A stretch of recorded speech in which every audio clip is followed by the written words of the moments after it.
He was 10 feet from the edge of the pit when we caught him and hauled him back over the slope.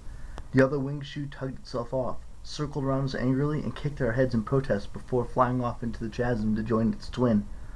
We all collapsed, exhausted, on the obsidian gravel. My limbs felt like lead. Even my backpack seemed heavier, as if somebody had filled it with rocks. Grover was scratched up pretty bad. His hands were bleeding. His eyes had gone slint-pupiled, goat style, the way they did whenever he was terrified. "I don't know," he panted. "I didn't—" "Wait," I said. "Listen." I heard something, a deep whisper in the darkness. After a few seconds, Annabeth said, "Percy, this place—" "Shh!" I stood. The sound was getting louder, a muttering, evil voice from far below us, coming from the pit. Grover sat up. What's that noise?" Annabeth heard it too now. I could see it in her eyes. "Tartarus. The entrance to Tartarus." I uncapped Riptide. The bronze sword expanded, gleaming in the darkness, and the evil voice seemed to falter just for a moment before it resumed its chant. I could almost make out words now. Ancient, ancient words, older than Greek. As if— "Magic," I said. "We have to get out of here," Annabeth said. Together, we dragged Grover to his hooves and started back up the tunnel. My legs wouldn't move fast enough. My backpack weighed me down. The voice got louder and angrier behind us, and we broke into a run. Not a moment too soon. A cold blast of wind pulled at our backs, as if the entire pit were inhaling. For a terrifying moment, I lost ground, my feet slipping in the gravel. If we'd been any closer to the edge, we would have been sucked in. We kept struggling forward, and finally reached the top of the tunnel, where the cavern widened into the fields of Festal, and the wind died. A wail of outrage echoed from the deep tunnel. Something was not happy we'd gotten away. "What was that?" Grover panted, when we collapsed in the relative safety of the black poplar grove. "One of Hades' pets?"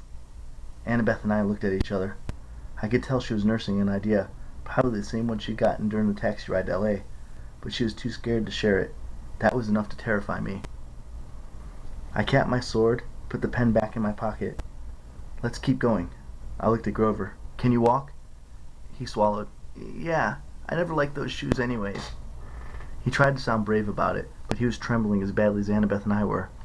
Whatever was in that pit was nobody's pet. It was unspeakably old and powerful. Even Echidna hadn't given me that feeling. I was almost relieved to turn my back on the tunnel and head towards the Palace of Hades. Almost.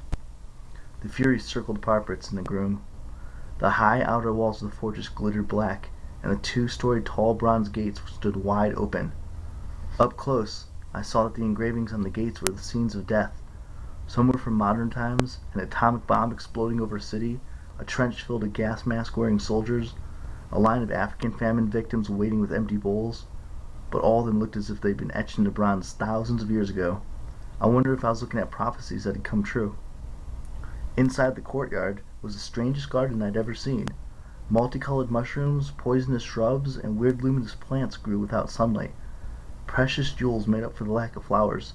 Piles of rubies as big as my fist, clumps of raw diamonds. Standing here and there, like frozen party guests, were Medusa's garden statues, petrified children, satyrs, centaurs, all smiling grotesquely. In the center of the garden was an orchid of pomegranate trees, the orange blossoms neon bright in the dark. "The Garden of Persephone," Annabeth said. "Keep walking." I understood why she wanted to move on.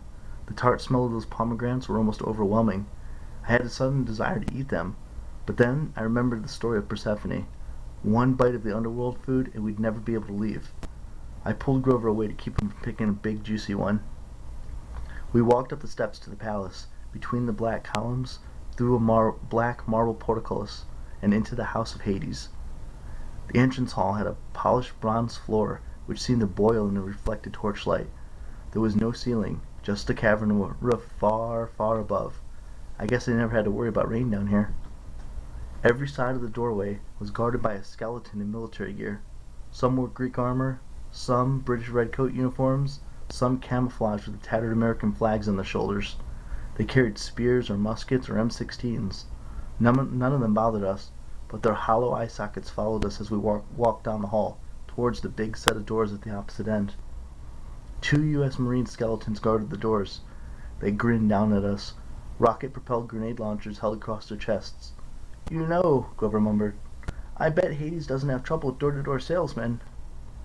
My backpack weighed a ton now. I couldn't figure out why. I wanted to open it up, check and see if I had somehow picked up a stray bowling ball, but this wasn't the time. "Well, guys," I said, "I suppose we should knock?"